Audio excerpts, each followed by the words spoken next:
तो दोस्तों आज की तारीख में अगर आपको एक स्टॉक ब्रोकर या क्लियरिंग हाउस बनना है तो आपको अपनी नेटवर्थ दिखानी होगी। नेटवर्थ भी अच्छी खासी। नेटवर्थ का मतलब क्या है कि आपकी खुद की कंपनी आज की तारीख में कितना कमाती है, क्या वैल्यूएशन है उसकी। और अगर आपकी वैल्यूएशन नहीं है तो आप मार्केट में सर्वाइव ही नहीं कर पाएंगे, इसलिए नेटवर्थ का होना बेहद ज़रूरी है। अगर आपको एक क्लियरिंग हाउस बनना है फॉर एग्जांपल तो आपको 3 करोड़ की नेटवर्थ दिखानी पड़ेगी। स्टॉक ब्रोकर के लिए भी कुछ ऐसे ही नंबर्स हैं, लेकिन ये 20 साल पुराने नंबर्स हैं। अब से भी नया स्टेप लेने वाला है और जो पूरा का पूरा नेटवर्थ का वैल्यू है ज़बरदस्त तरीके से चेंज करने वाला है। क्या है वो ये वैल्यू, सब कुछ जानने की कोशिश करेंगे इस वीडियो में, और साथ में ये भी देखेंगे कि कौन कौन से लोग ज़्यादातर इससे इम्पैक्ट होंगे। तो आइए शुरू करते हैं।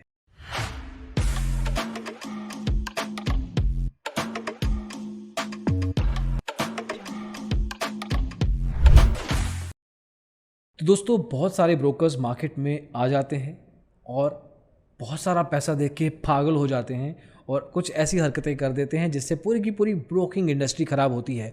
खुद तो वो डिफ़ॉल्ट हो ही जाते हैं, but at the same time एक जनरल लेवल पे मार्केट से मिसट्रस्ट क्रिएट शुरू कर देते हैं। मार्केट में लोगों का एक तरीके से विश्वास उठना शुरू हो जाता है। अब इस पर्टिकुलर प्रॉब्लम को सॉल्व करने के लिए एक स्टेप ये है कि जो लोग आ रहे हैं वो पैसा देख चुके हैं, पैसा already in the life, in the business, they have seen money.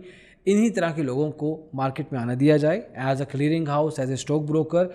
एक तरीके से जैसे बाउंसर खड़ा होता है किसी भी डिस्को के बाहर, वैसे ही सेबी एक बाउंसर बनने की तारीख तय करने वाला है, जिसमें कि जो लोग एक्चुअल में अच्छी खासी वैल्यूएशन दिखाएंगे सिर्फ उनको एंट्री मिलेगी।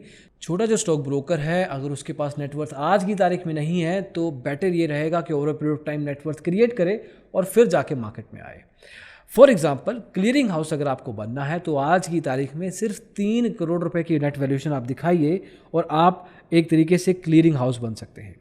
वहीं पे इक्विटी डेरिवेटिव सेगमेंट में अगर आपको क्लियरिंग हाउस बनना है तो आपको 3 करोड़ देना है। स्टॉक ब्रोकर के लिए भी आपको 2 से 3 करोड़ रुपया वैल्यूएशन दिखाना होगा, मतलब नेटवर्थ दिखाना होगा। बट ये नंबर्स 20 साल पुराने हैं, मतलब पिछली बार 20 साल पहले ये नंबर्स रिवाइज हुए थे। तो सर्टेन लेवल पे मार्केट का साइज़ बढ़ा है, पैसे की वैल्यू गिरी है और एट द सेम टाइम बहुत सारे लेवल पे ब्रोकर खुद भी बड़े हुए हैं। एक अच्छी मैच्योर इंडस्ट्री बनने की कोशिश हो रही है।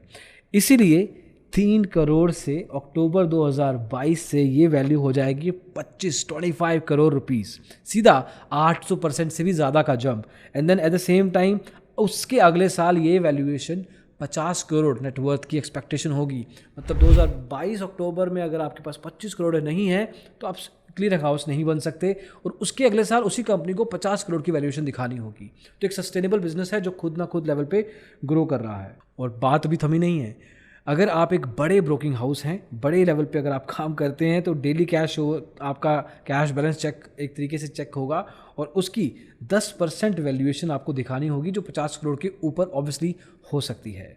अब देखिए इसके पीछे एक रीज़न है। इस बार SEBI obviously has done a good thing कि जो लोग जो ब्रोकर बंद होते हैं उन्होंने सर्टेन लेवल पे इतना पैसा संभाला नहीं होता कभी, और अपने ऑपरेशनल रिस्क को बचाने के लिए वो क्लाइंट का पैसा फिर यूज़ करते हैं, अपने बिजनेस को चलाते हैं, उससे प्लेजिंग करते हैं, किसी और बिजनेस में पैसा लगाते हैं और इस चक्कर में कंपनियां बंद हो जाती हैं। मार्जिन से इसका कोई लेना देना है नहीं, पर इसको जोड़ दिया जाता है बाद में। एक्चुअल में प्रॉब्लम ये है। तो इसीलिए ब्रोकर्स की एंट्री पॉइंट पे ही एक बड़ा महंगा बाउंसर खड़ा करने की सोच रखी जा रही है, जिसके बेस पे ये सब ब्रोकर्स पे नेटवर्थ की मॉनिटरिंग होगी, चेकिंग होगी और उसके बेस पे एंट्रेंस मिलेगी मार्केट में। अब देखिए इसमें ऑब्वियसली इसका डायरेक्ट इम्पैक्ट जो स्मॉल ब्रोकर्स हैं, छोटे ब्रोकर्स हैं, उस पर पड़ेगा।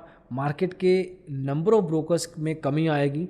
थोड़े से जो सस्टेन कर सकते हैं अपने आप को सिर्फ मार्केट में वही रहेंगे, नेटवर्थ जिनके पास है वही रहेंगे, क्योंकि आगे चल के ये नेटवर्थ की एक्सपेक्टेशन और भी ज़्यादा हो सकती है, जिसका एक सिग्नल दे दिया इन्होंने कि 1 साल के बाद 25 करोड़ की बजाय 50 करोड़ की वैल्यूएशन आपको दिखानी है। अब दोस्तों सेबी ने सिर्फ स्टॉक मार्केट या स्टॉक ब्रोकर्स के साथ ऐसा करने का नहीं सोचा है। 2014 में एएमसीज के साथ ये ऑलरेडी हो चुका है। एसेट मैनेजमेंट कंपनीज होती हैं, 10 करोड़ से 50 करोड़ की उनकी वैल्यूएशन नेटवर्थ का एक्सपेक्टेशन था। 2019 में पोर्टफोलियो मैनेजर का 2 करोड़ से 5 करोड़ किया और साथ के साथ क्रेडिट ट्रेडिंग एजेंसीज का 5 करोड़ से 25 करोड़ रुपए किया है। तो अगर स्टॉक ब्रोकर्स पे ये बात आती है थोड़ी सी जायज़ लगती है, because this has been happening across other financial products. जो बाकी के फाइनेंशियल प्रोडक्ट्स होते हैं जैसे mutual funds, portfolio management services, उन सब चीज़ों में ऑलरेडी हो चुकी हैं, क्रेडिट कार्ड्स भी for that matter. And then furthermore इसके अलावा अगर हम स्टॉक ब्रोकर्स की बात भी करें तो अक्टूबर 2023 से उनके ऊपर भी गाज गिर सकती है। 5 करोड़ की वैल्यूएशन नेटवर्थ उनको भी दिखानी होगी इस रूल के साथ आते ही। तो एक तरीके से पूरी की मार्केट जो है, इंडस्ट्री है स्पेशली, उस इंडस्ट्री में जो भी लेवल पे आप क्लियरिंग हाउस है, आप टीएम हैं, आप स्टॉक ब्रोकर हैं, उन सब लेवल पे आपकी जो एंट्री पॉइंट की जो टिकट है वो थोड़ी महंगी होने वाली है। इससे इन्वेस्टर का एक तरीके से वैल्यू बढ़ता है, क्योंकि इन्वेस्टर थोड़ा ट्रस्ट लेवल पे ही अलग अलग ब्रोकर्स के साथ ट्रेडिंग कर सकता है। द सेम टाइम वही लोग जो कि एक्चुअल में काम करना चाहते हैं और एक तरीके से कुछ बैकएंड काम नहीं करना चाहते, कुछ गलत तरीके से काम नहीं करना चाहते, वही मार्केट में एज अ ब्रोकर या एज अ पार्टिसिपेंट रहेंगे। तो सीरियस और मैच्योर मार्केट बनने का एक डिसीजन है। This is a welcome decision and certainly जब भी एग्जीक्यूट होगा तो आप तक हम लेके आएंगे। अभी तक यही चीज़ है कि ये आने वाला है और आने वाले के टाइम पे ही आपको ये चीज़ पता लग जाती है। कहाँ पे? और डिजिटल ब्लॉगर चैनल पे। इस वीडियो को दोस्तों देखने के लिए बहुत बहुत शुक्रिया। अगली वीडियो में जल्दी मिलेंगे। Thank you so much. Take care. Bye.